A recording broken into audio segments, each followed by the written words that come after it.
اور میں آپ کو بتاؤں کہ میں پچھلے سال 1.5 سال سے کافی اویئرنیس سیشنز کرتی رہی ہوں، تو اس کے اندر ایک دفعہ ہم نے ایسا بھی دیکھا کہ ایک فیملی میں ایک پیشنٹ نے ہمیں خود بتایا کہ ان کی وہ 5 بہنیں ہیں اور ایک بھائی ہے، اور ہم جب بات کرتے ہیں فیملی ہسٹری کی تو ہمیں لگتا ہے کہ صرف عورتوں کے اندر ہی بریسٹ کینسر جو ہے وہ آئے گا، لیکن ان 5 بہنیں دے ور سیف، اور صرف ایک بھائی تھا جس کو کینسر جو ہے وہ بریسٹ کینسر ہوا، کیونکہ اس سے پہلے ان کی والدہ کو بریسٹ کینسر تھا۔ تو ہو سکتا ہے، اور ہم کوشش کرتے ہیں کہ مردوں کو بھی سکھایا جائے، ان کو بھی اویئرنیس دی جائے، تاکہ وہ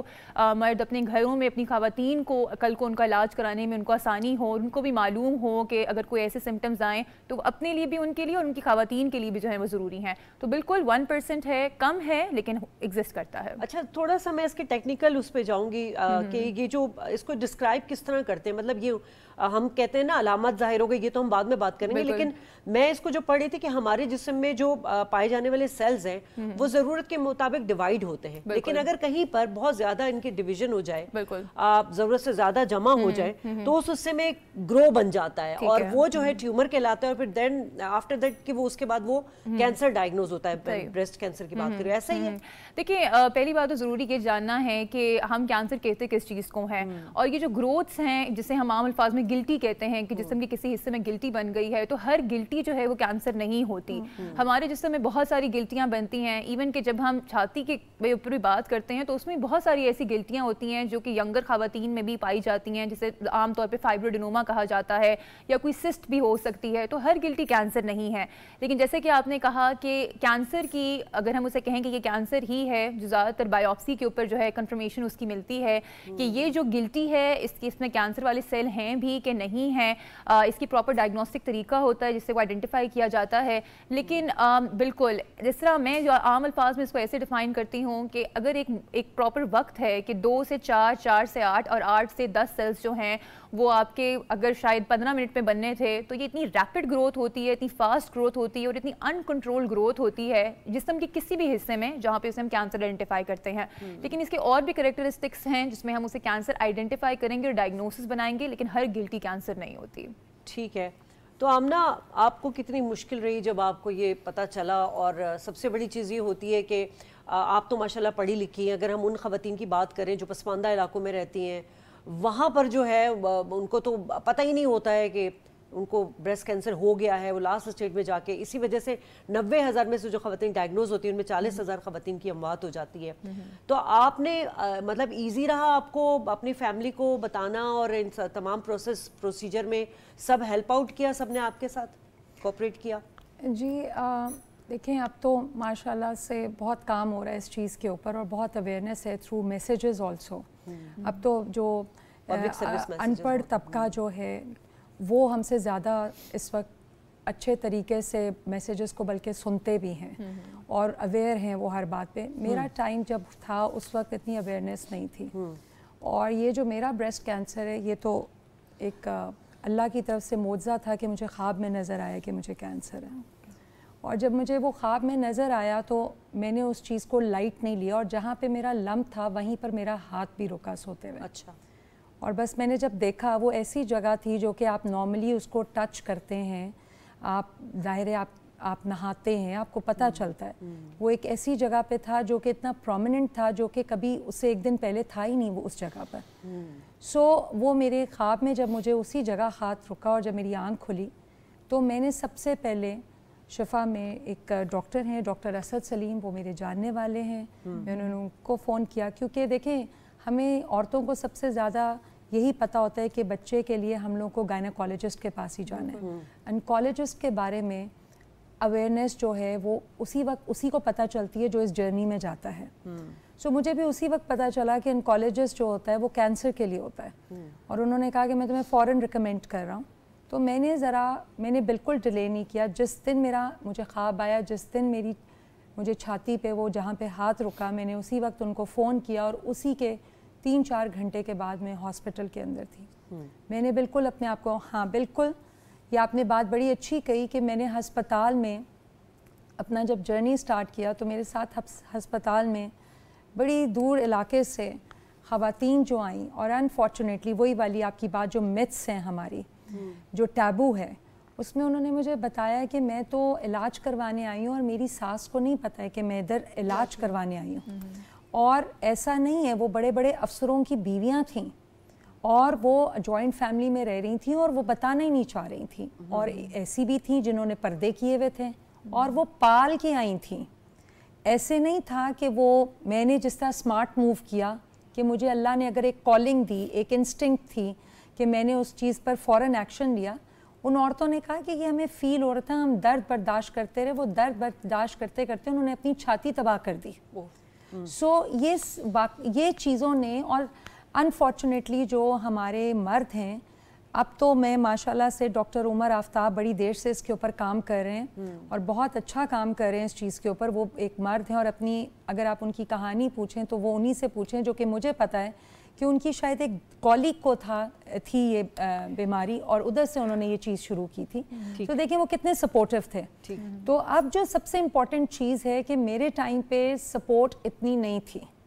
ہاں, جو میرے اسپاؤس تھے اس نے میری سپورٹ بہت کی اس ٹائم پر, جو کہ بہت امپورٹنٹ تھی. لیکن یہ جو چیز ہوتی ہے, جرنی پوری فیملی کے ساتھ پار کی جاتی ہے, وہ اس وقت اتنی اویئرنیس نہیں تھی. اس وقت سب شوق میں ہی تھے, ہر چیز شوق میں تھی, کیونکہ اس کا ہر سٹیپ جو ہے آپ کی باڈی کے اندر جو نظر آتا ہے وہ آپ کے گھر والوں کے لیے شوق بن جاتا ہے. اور میں آپ کو ایک اور بات بتاؤں کہ وہ اتنا ٹیبو بن جاتا ہے کہ آپ سے لوگ بھی دور ہونا شروع ہو جاتے ہیں کہ یہ تو بیمار ہو گئی ہے, یہ تو اب اس بیماری میں جائے گی تو پتہ نہیں اس کا کیا حال ہوگا. تو وہ بھی دور ہوتے جاتے ہیں, تو آپ کو ایک ریالٹی چیک بھی مل جاتا ہے. ٹھیک ہے ڈاکٹر عمر, ایک تو یہ بتائیے گا کہ آپ نے اتنے عرصے سے کام کیا, سوشل بیہیویئر میں ہماری چینج آیا ہے یا نہیں ہے؟ مطلب میں جیسے آپ نے کہا یہ متس پہ ہم بات کر رہے ہیں, ٹیبو پہ ہم بات کر رہے ہیں, اور سب سے بڑا جو امپورٹنٹ سوال یہ ہے کہ عورتوں کے لیے, کیونکہ ان کے لیے سٹینڈ لینا بہت ضروری ہے. جتنا سفوکیٹڈ ہمارا انوائرمنٹ ہے کہ وہ تو بتا ہی نہیں پاتی کہ مجھے یہ پرابلم ہے, وہ زمانہ گزار دیتی ہیں, وہ کس اسٹیج پہ پہنچ جاتا ہے. خود کو بہتر بنانا آپ لوگ کا ایک سلوگن رہا ہے. تو اس حوالے سے عورتوں میں اعتماد آیا ہے اس بیماری سے لڑنے کے لیے؟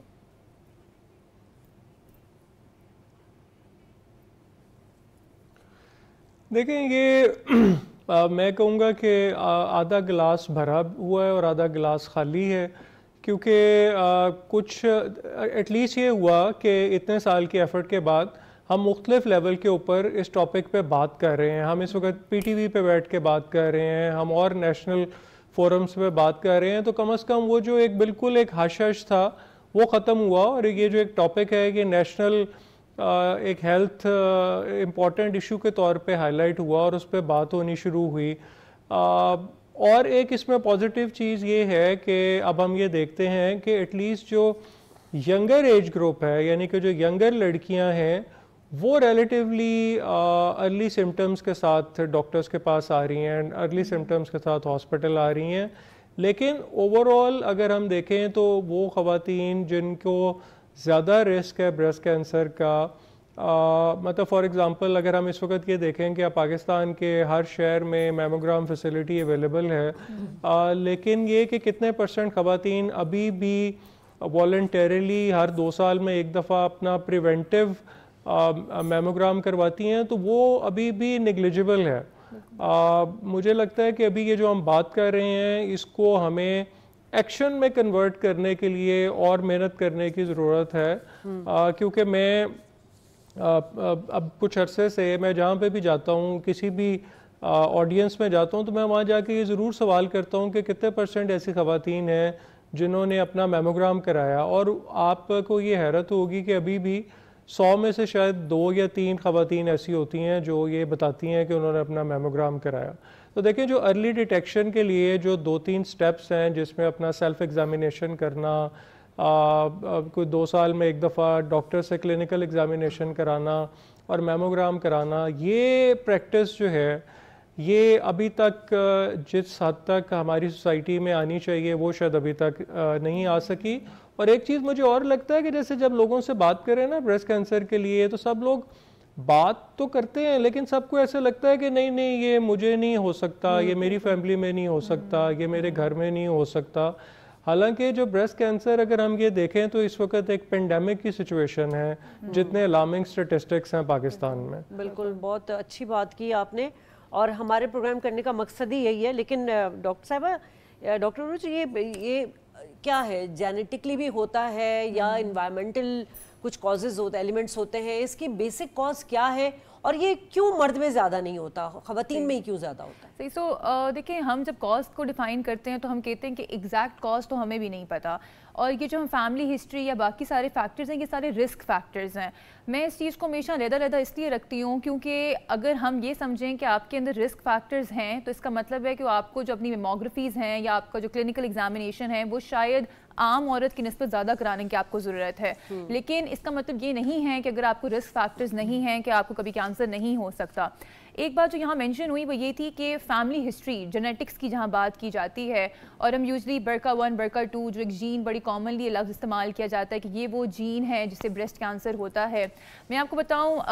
ہم جب بھی سیشنز کرتے ہیں اویئرنیس وغیرہ کے تو ہم ایک سوال ضرور کرتے ہیں, اور کہ آپ کو کیا لگتا ہے کہ کتنا % رول ہے جینیٹکس کا بریسٹ کینسر کے اندر, اور کتنا % ہے کہ فیملی ہسٹری کے ساتھ اس کا کنیکشن ہے. تو آپ کو a lot of people are surprised کہ صرف 5 سے 10% جو ہے اس کا رول ہے. اور اس چیز کا مطلب ہے کہ اگر آپ کی فیملی ہسٹری میں بریسٹ کینسر نہیں ہے تو اس کا مطلب یہ نہیں ہے کہ آپ کو کبھی بریسٹ کینسر نہیں ہوگا, کیونکہ صرف 5 سے 10% ہی اس کا رول ہے. اور وہ جو باقی 90 to 95% ہیں وہ رسک فیکٹرز علیحدہ ہیں, جس کے اندر ہمارے ڈائٹری رولز بھی ہیں, آپ کا لائف سٹائل ہے, موٹاپا ایک بہت بڑا فیکٹر ہے جو صرف کینسر نہیں آپ کی بہت ساری دل کی بیماریوں کے ساتھ بھی ایسوسیٹیڈ ہے, اور مطلب یہ بہت ساری ریزنز ہیں. اسی طرح ہم کہتے ہیں کہ وہ بچیاں جن کو ماہواری جلدی شروع ہو جاتی ہے 12 سال سے پہلے, وہ خواتین جن کو ماہواری ختم ہونا جسے مینوپاز ہم کہتے ہیں وہ 55 کے بعد ہوتا ہے, تو وہ خواتین کے اندر بھی رسک فیکٹر جو ہے کمپیریٹیولی زیادہ ہے.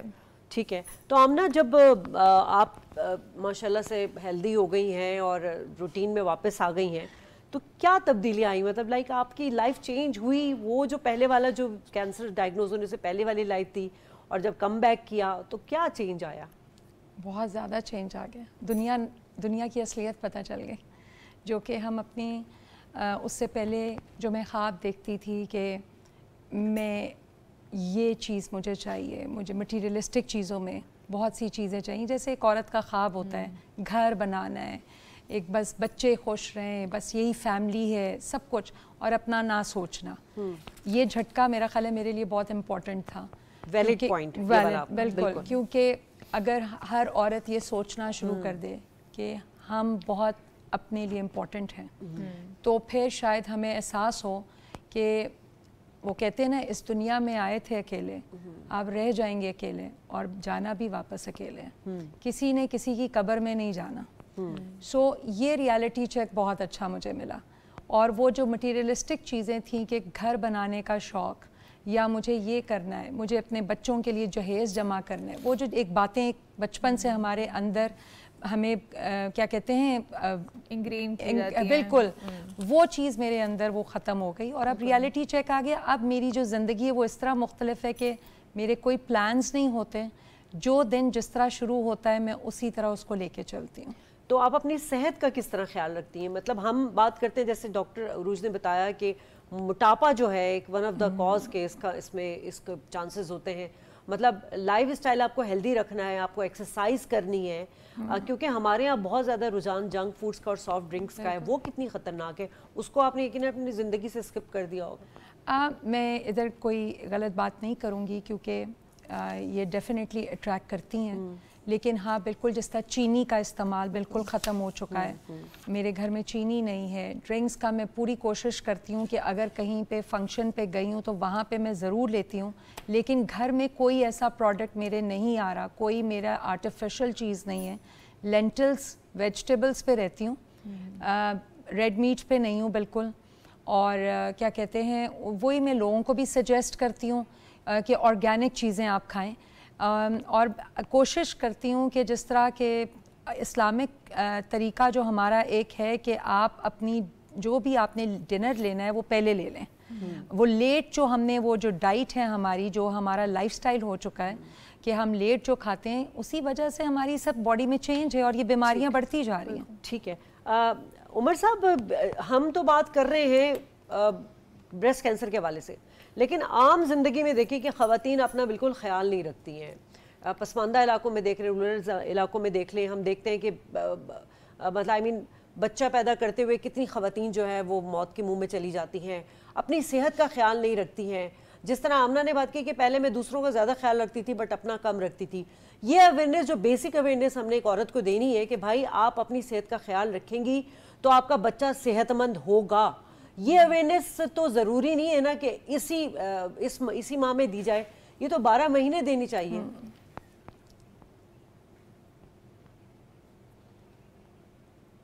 جی آئی تھنک کہ بالکل آپ ٹھیک کہہ رہی ہیں. ایک تو اوور آل بھی اگر آپ دیکھیں تو ہم as a nation sub he health کی طرف تھوڑے سے کیئرلیس ہیں, چاہے وہ مرد ہیں چاہے وہ خواتین ہیں, ہم سب بھی تھوڑے سے کیئرلیس ہیں اپنی ہیلتھ کے لیے. اچھا, اور اس سے پہلے جیسے بات ہو رہی تھی تو آئی تھنک ایک جو بہت امپورٹنٹ بات ہے وہ یہ ہے کہ میڈیکل سائنس اب یہ بتا رہی ہے کہ 40% بریسٹ کینسر کا جو رسک ہے اس کو کم کیا جا سکتا ہے لائف سٹائل چینج کے ساتھ. یعنی جس کا مطلب یہ ہے کہ جس میں سب سے امپورٹنٹ ہماری خوراک ہے. خوراک میں جو ہم دیکھتے ہیں کہ اس وقت ہم بہت ساری ایسی چیزیں استعمال کر رہے ہیں, چاہے وہ ہم دودھ استعمال کر رہے ہیں جس میں کہ اسٹیرائڈز اور ہارمونز کا استعمال کیا جاتا ہے, یا ہم ایسا چکن استعمال کر رہے ہیں جس میں کہ اسٹیرائڈز اور ہارمونز کا استعمال کیا جاتا ہے, یا جیسے بھی آمنہ نے بات کی کہ یہ جو وائٹ شوگر ہے یہ کتنی سخت نقصان دہ ہے, جو ہم فزی ڈرنکس جو پیتے ہیں, تو یہ جو ساری چیزیں ہیں انہوں نے بالکل جو ہے اگر آپ جنرلی دیکھیں آج کل خواتین میں اور ینگ لڑکیوں میں ہارمونل ایشوز جو ہیں وہ اب ایک بہت بڑا ایشو ہے. بہت سارے ہارمونل بیماریاں جو ہیں وہ ینگ لڑکیوں میں اور خواتین میں زیادہ ہو رہی ہیں. اچھا, یہ جو ہارمونل امبیلنس جو ہے یہ ایسٹروجن لیول کو افیکٹ کرتا ہے, اور ایسٹروجن لیول جو ہے وہ ڈائریکٹلی لنکڈ ہے بریسٹ کینسر سے. تو یہ خوراک جو ہے یہ ایک بہت امپورٹنٹ رول پلے کر رہی ہے, جو پاکستان میں مجھے لگتا ہے کہ بریسٹ کینسر اس خطے میں سب سے زیادہ ہے, اس میں اس خوراک کا بہت زیادہ رول ہے, اور ہمیں اپنی خوراک کے لیے بہت کیئرفل ہونے کی ضرورت ہے. سر ایک اور بھی اسپیکولیشن بہت زیادہ ہے کہ مائکرو ویو یوز کرنے سے بھی جو ہے کینسر کاز بنتا ہے, کیا یہ صحیح بات ہے؟ ڈاکٹر صاحب, ڈاکٹر عمر. دیکھیں مائکرو ویو اگر خاص طور پہ آپ کو پلاسٹک کے برتن میں مائکرو ویو جی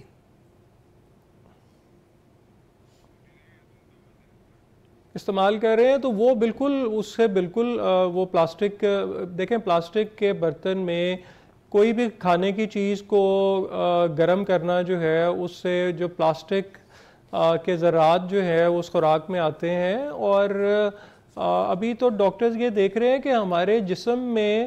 کتنے پرسنٹ آہستہ آہستہ پلاسٹک جو ہے اس کی موجودگی جو ہے وہ پائی جا رہی ہے, کیونکہ ہماری ہر چیز آپ یہ دیکھیں کہ جو ہم بوٹل واٹر استعمال کرتے ہیں وہ دھوپ میں پڑا رہتا ہے, اور وہ کتنا نقصان دہ ہے وہ پلاسٹک کے ساتھ جو دھوپ میں پڑا رہتا ہے, یا اسی طرح جو ہم اور بہت ساری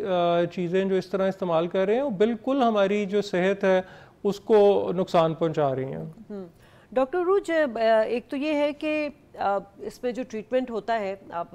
کیمو تھراپی ہوگی, ریڈیو تھراپی ہوگی, اس کے کیا فائدے اور کیا نقصانات ہیں؟ کیونکہ ہم نے دیکھا ہے کہ بہت ساری خواتین کے بال, آئی بروز اور اس طرح کی جو چیزیں ان کو کمپلینز ہوتی ہیں, تو یہ کیا یہ تھراپی کی وجہ سے ہوتا ہے؟ بالکل, دیکھیں کیمو تھراپی, ریڈیو تھراپی میں اگین جو ریڈیشنز لگتی ہیں یا پھر جن دوائیوں کا استعمال کیا جاتا ہے, ہر دوائی کا کوئی نہ کوئی سائیڈ افیکٹ ہے, اور ہم کہہ سکتے ہیں کہ اب لکیلی آلدو سائنس نے کافی ترقی کر لی ہے کہ اب زیادہ تر جو کیمو تھراپی میں جو ڈرگز استعمال کیے جا رہے ہیں, کافی زیادہ جو سمٹمز ہیں پیشنٹ کو جو محسوس ہوتے ہیں اس کے بعد, جیسے کہ بالوں کا گرنا یا پھر وامٹنگ ہے, نوزیا ہے, یہی زیادہ تر سمٹمز ہوتے ہیں جو مریض, یا پھر بہت ویکنیس محسوس ہوتی ہے, ہم اسے اوور کم کر پا رہے ہیں. لیکن آئی تھنک ابھی تک ہمیں it's a long way to go ابھی بھی. تو بالکل یہ اس کیمو تھراپی اور ریڈیو تھراپی کا جو ہے یہ سائیڈ افیکٹس جو ہیں اس کے انکلوڈ ہوتے ہیں. لیکن ایک اور چیز جو میں یہاں مینشن کروں گی وہ یہ ہے کہ اکثر اوقات لوگوں کو لگتا ہے کہ ہر سٹیج کے اوپر جو ہے نا ہر ٹریٹمنٹ ڈفرینٹ ہے. سٹیج 1 پہ ڈفرینٹ ہے, سٹیج 0 پہ ڈفرینٹ ہے, سٹیج 3 4 جس طرح وہ سٹیج بڑھتی چلی جاتی ہے اتنا ہی اگریسو آپ کا ٹریٹمنٹ ہو جاتا ہے. اور ضروری نہیں ہے, اکثر اوقات لوگ کہتے ہیں کہ میری مامی یا چاچی کو تو جو ہے ان کا پورا بریسٹ نکال دیا, اس کا مطلب ہے ہر سٹیج پہ بریسٹ ریموو ہو جائے گا, ان کی صرف سرجری سرجری ہوئی, مجھے بھی صرف سرجری ہوگی یا کیمو تھراپی یا ریڈیو تھراپی لگے گی کہ نہیں لگے گی. تو ہر مریض کا ایک اپنا جسم ہے, آپ کی ہر باڈی اپنی لیے ریئیکٹ کرتی ہے. ڈاکٹر عروج,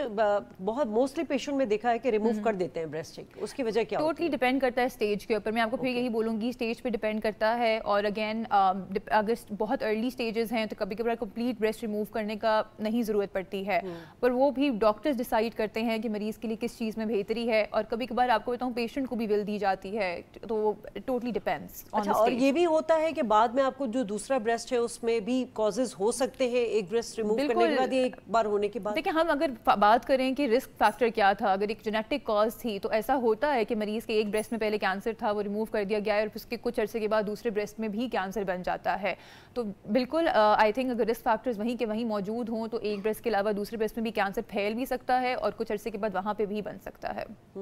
تو آمنہ, آپ نے کتنا عرصہ سروائیو کیا, کینسر فری کب ہوئی آپ, اور اس پروسیس سے آپ بھی گزری ہیں کیمو تھراپی ریڈیو تھراپی سے؟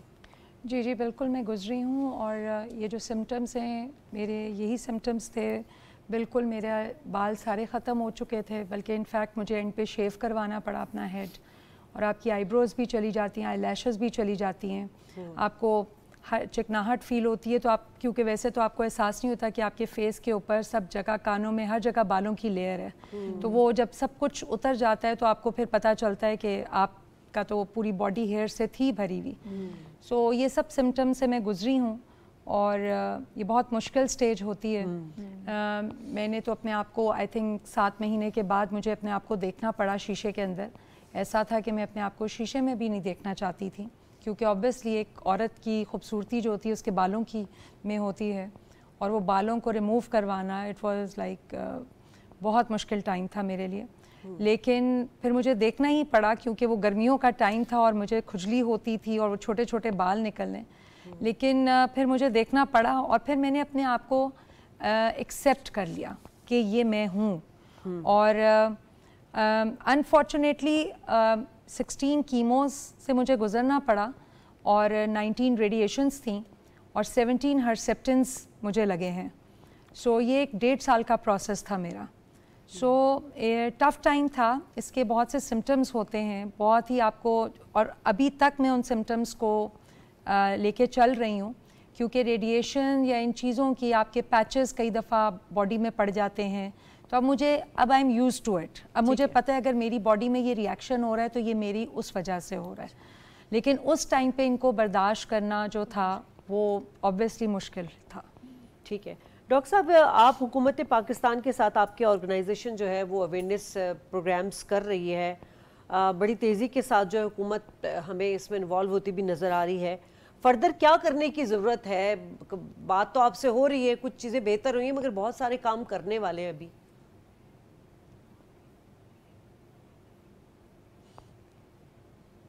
جی بالکل, آئی تھنک کہ ہمیں ایک ہولسٹک اپروچ سے اس ایشو کو دیکھنے کی ضرورت ہے,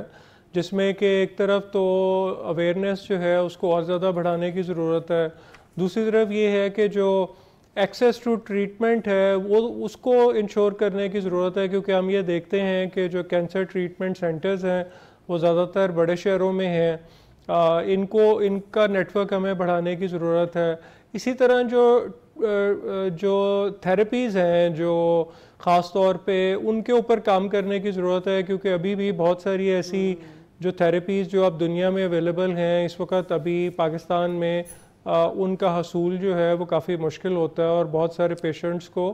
خود اپنے لیے وہ تھراپیز ارینج کرنی پڑتی ہیں. اور اس سے زیادہ امپورٹنٹلی گورنمنٹ سے جو ہم بات کر رہے ہیں وہ یہ ہے کہ جو ہم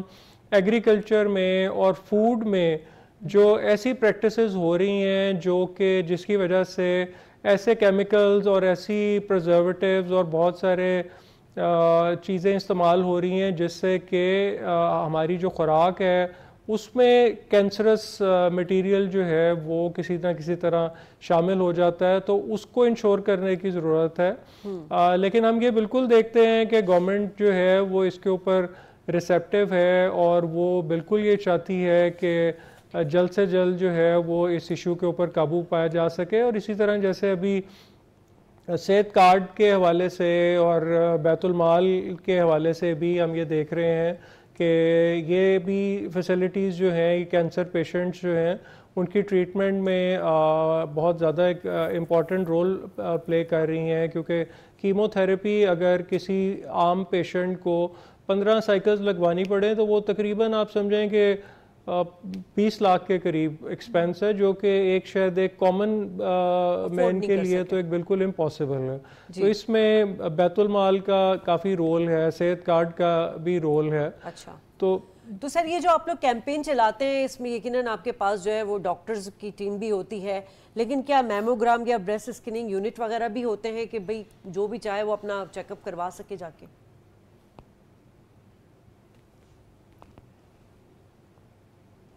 جی بالکل، اس وقت تو بلکہ اکتوبر کے مہینے میں بہت سارے جو ایک تو یہ کہ پنک ریبن نے بھی لاہور میں ایک ڈیڈیکیٹڈ بریسٹ کینسر ہاسپٹل بنایا ہے، اور وہاں پہ تو ہم آلریڈی جو اسکریننگ سروسز ہیں وہ فری آف کاسٹ پرووائڈ کر رہے ہیں. اس کے علاوہ ہم نے مل کے گورنمنٹ کے ساتھ بہت سارے جو ٹرشری کیئر ہاسپٹلز ہیں وہاں پہ بھی یہ فیسلٹی پرووائڈ کی ہے، اور وہاں پہ بھی موسٹلی یا تو یہ فری سروس اویلیبل ہے یا بہت بیسک سی کاسٹ کے اوپر ہے. اور اکتوبر کے مہینے میں تو بہت سارے پرائیویٹ ہاسپٹلز بھی جو ہے فری یا ڈسکاؤنٹڈ سروسز پرووائڈ کرتے ہیں. ایشو ایکوپمنٹ کا نہیں ہے، ایشو اس کی کاسٹ کا نہیں ہے، ایشو ہمارے جو سماجی رویے ہیں ان کو بدلنے کا ہے، کیونکہ یہ ساری فیسلٹیز ابھی بھی خواتین استعمال نہیں کر رہی ہیں، اور جب تک ہمارے رویے چینج نہیں ہوں گے آئی تھنک کہ رویوں کو چینج کرنے کی ضرورت ہے. تو اس کے لیے کیا کیا جائے؟ مطلب یہی بات میں کر رہی ہوں کہ ہم ہیمرنگ تو کر رہے ہیں، پبلک سروس میسج بھی چلتے ہیں، لیکن لوگ آنا نہیں چاہ رہے. لوگوں کو لانے کے لیے کیا کیا جائے؟ ان کی کاؤنسلنگ کیسے کی جائے؟